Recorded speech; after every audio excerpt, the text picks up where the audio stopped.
Это актуальное интервью в студии. Петр Васильев. Здравствуйте. Сегодня во многих государствах реализуются различные меры, направленные на защиту граждан от мошеннических схем.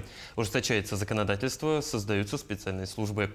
О дистанционном мошенничестве, его последствиях и способах защиты от подобных действий мы сегодня поговорим. Гость у нас в студии Егор Павлов, прокурор отдела по надзору за уголовно-процессуальной и оперативно-розыскной деятельностью правоохранительных органов прокуратуры Республики Саха-Якутия. Егор Егорович, здравствуйте. Добрый день. Давайте для начала о цифрах. Какие у нас данные по числу пострадавших от действий дистанционных мошенников? Какова сумма урона, самое главное, нанесенная по итогам прошлого года? Так, еще раз добрый день. Вы верно подметили, действительно в последние годы фиксируется постоянный рост преступлений, совершенных с использованием информационно-телекоммуникационных технологий, в том числе и корыстной направленности. Жители страны и уже не только пожилого возраста повально становятся жертвами мошенников. Так, в 2024 году на территории нашей республики зарегистрировано 4588 преступлений, совершенных с использованием информационно-телекоммуникационных технологий. В прошлом году данная цифра составляла 3535, рост составил 29,8%. А удельный вес таких преступлений составил 33,8%. Ну, почти 1/3 от общего количества зарегистрированных на территории республики преступлений. Из всех на территории республики, да, 1/3 это... 1/3 преступлений, представляете себе, это, ну, не то чтобы дистанционные мошенничества, туда еще входит, да, в целом преступления, совершенные с использованием высоких таких технологий информационно-телекоммуникационных, туда и входят у нас незаконные избыты наркотических средств и неправомерный доступ к компьютерной информации. Из них с использованием сети интернет и средств мобильной связи совершено 2050 дистанционных мошенничеств. В прошлом году было совершено 2004 таких преступлений. Рост составил 2,3%.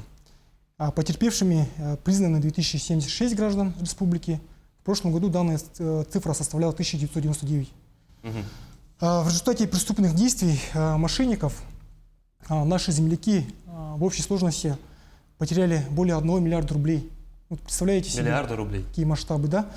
В прошлом году, ну, имеется в виду в 2023 году, данная сумма составляла 811 миллионов рублей. Рост в целом составил 38,1%. Ну, как правило, наибольшее количество таких преступлений совершается в крупных городах и районах республики. Это у нас город Якутск, ну, города Якутск, Мирный, Нерюнгри, Алданский, Ленский, Мегино-Кангаласский и Хангаласский районы. А если говорить в целом по стране, то в России с 2018 года по 2024 год количество преступлений, совершенных с использованием информационно-телекоммуникационных технологий, выросло со 174 тысяч до 765 тысяч. Удельный вес в общем массиве преступлений также вырос с 8% до 40%. То есть в России удельный вес составляет 40%. Это сколько? Ну, тоже где-то, да, 1/3. Ну, почти половина. Тоже почти половина, да. Что касается статистики за 2025 год, этого года, за 5 месяцев текущего года также наблюдается рост таких преступлений. Так, согласно сведениям базы данных информационного центра МВД по республике Саха-Якутия, зарегистрировано 2061 такое преступление. Из них 754 дистанционных мошенничества. Потерпевшими стали 768 граждан республики. Общая сумма причиненного ущерба за истекший период 2025 года составила 423 миллиона рублей. В аналогичном периоде прошлого года потерпевшими были признаны 735 человек, а ущерб составлял 394 миллиона рублей. То есть у нас что по количеству потерпевших, что по сумме причиненного ущерба идет рост.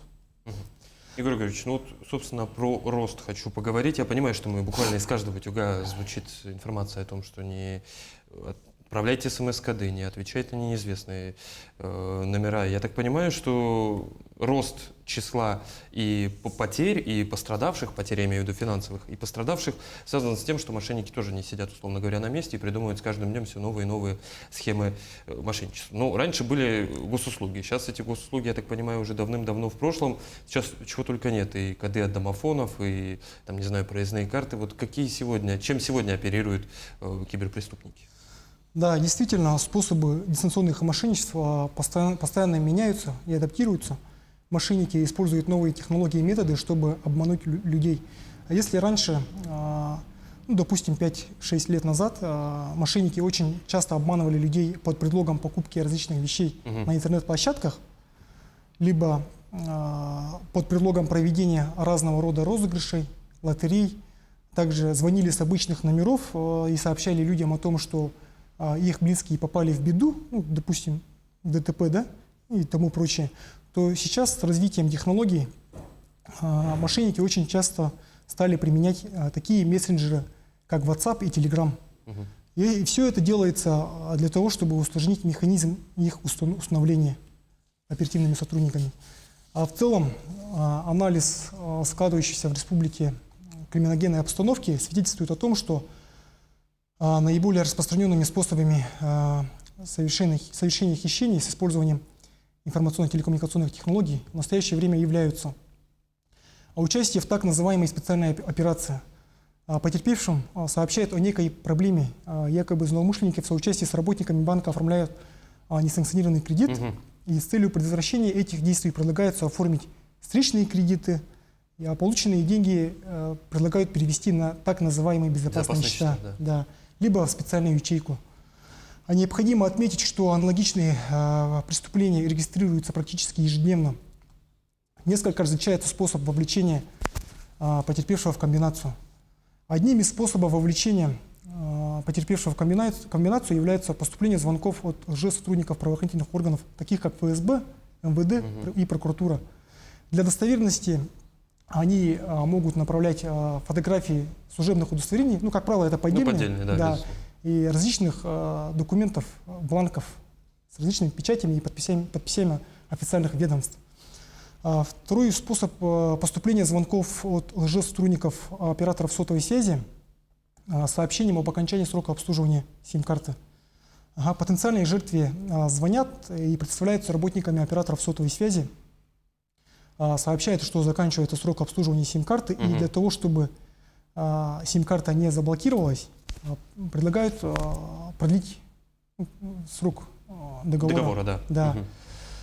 И просят, получается, по телефону продиктовать им код, поступающий на сотовый телефон потерпевшего. Но, как правило, эти коды у нас для входа в личный кабинет на портале госуслуг. Там переадресация. Да. Далее у нас идет такая схема, как поступление звонков или сообщений от имени руководителя. Мошенники выдают себя за директора, главного врача, ректора университета и других руководителей организаций и предприятий, в которых работают или работали граждане. Схемы бывают разные. В одних случаях мошенники сразу совершают звонок от имени начальника, в других подделывают аккаунт, создают такой другой аккаунт, вставляют туда фотографию руководителя и пишут от его имени о том, что в организации проводится какая-то проверка. Проверка, да. Да. И говорят о том, что с вами сейчас свяжется сотрудник ФСБ, либо Росфинмониторинга по поводу данной проверки. И, соответственно, после этого сообщения потерпевшему поступает звонок от лже-сотрудника правоохранительного органа. И, соответственно, они сообщают, что по месту вашей работы нами проводится проверка, произошла утечка данных, установлено, что от вашего имени финансируется идет финансирование вооруженных сил Украины. Но тем самым, получается, у нас потерпевших запугивают. И после этого идет схема по направлению денежных средств на безопасный счет. И они при этом сообщают о том, что для того, чтобы предотвратить данные действия, сомнительные операции, необходимо перевести деньги на безопасный счет. Далее идет другой наиболее распространенный способ – это мошенничество с инвестициями в ценные бумаги и криптовалюту. В этом случае мошенники, пользуясь желанием потерпевшего получить легкие деньги, заставляют его инвестировать денежные средства в приобретение различных акций, а также криптовалюты. Далее следует схема по выманиванию денег на различные расходы, связанные с получением лицензии, оформлением страховки и так далее. Как правило, для придания правомерности своим действиям они позволяют потерпевшим снимать некоторую часть денег. Но это, как правило, не более 10 тысяч рублей, чтобы человек поверил, что действительно это работает, и уже начинает дальше получается, начинает вкладывать большие деньги. Ну, а за большими деньгами, насколько понимаю, идут зачастую уже в банки за суммами миллионы больше. Зачастую, ну, мы все знаем о тех случаях, когда мошенники убеждают своих жертв оформить новый кредит, оформить еще кредит, оформить кредит на свою семью, своих родственников.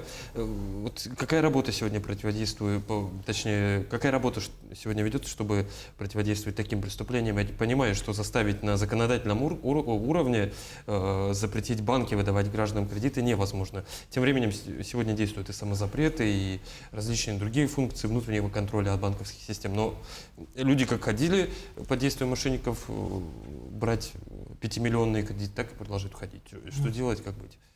Так, действительно, как показал проведенный анализ, в подавляющем большинстве случаев граждане, введенные в заблуждение для перевода крупной суммы денежных средств, обращаются за услугами в банковские учреждения.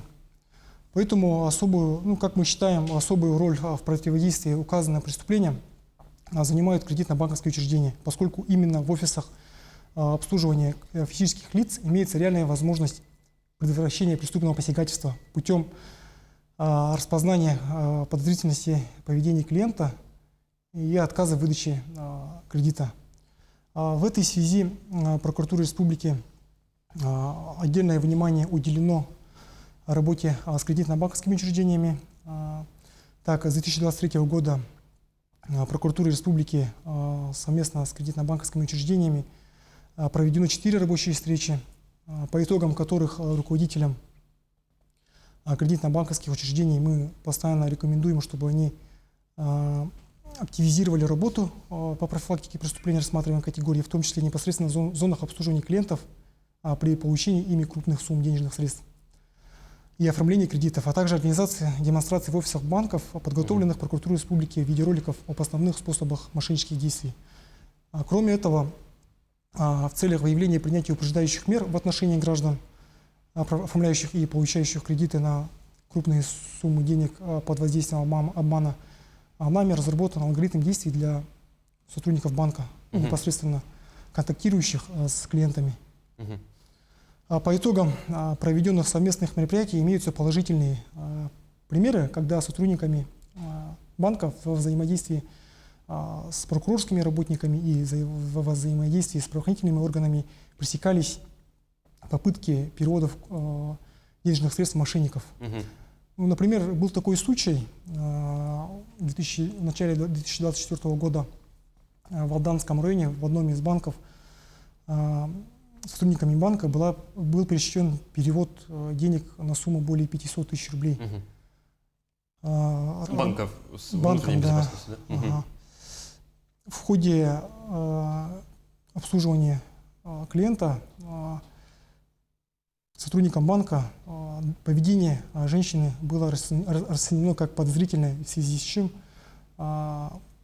работник банка позвонила в прокуратуру района, и, соответственно, курирующий заместитель прокурора района, прибыв в банк, побеседовал с клиенткой, где клиентка призналась о том, что ей позвонили и сообщили о том, что родственник попал в ДТП и предложили перевести деньги. Ну, в общем, та самая стандартная схема, о которой мы с вами говорили много ранее. Согласно нашим данным, всего по результатам проведенной работы сотрудниками банков на территории республики было предотвращено всего более 30 таких попыток мошеннических действий на общую сумму около 25 миллионов рублей. Да. Ну, сумма внушительная, Егор Егорович. Надеюсь, что в дальнейшем это и число предотвращенных случаев будет расти. Уверен, что все-таки благодаря вашей и нашей всей совместной работе число мошенников со временем все-таки уменьшится. Самое главное, что нужно помнить, как только мы услышали про СМС-код, я думаю, класть трубку. Ну, а вам я хочу сказать спасибо, что пришли к нам в студию и ответили на наши вопросы. Это было актуальное интервью. До встречи.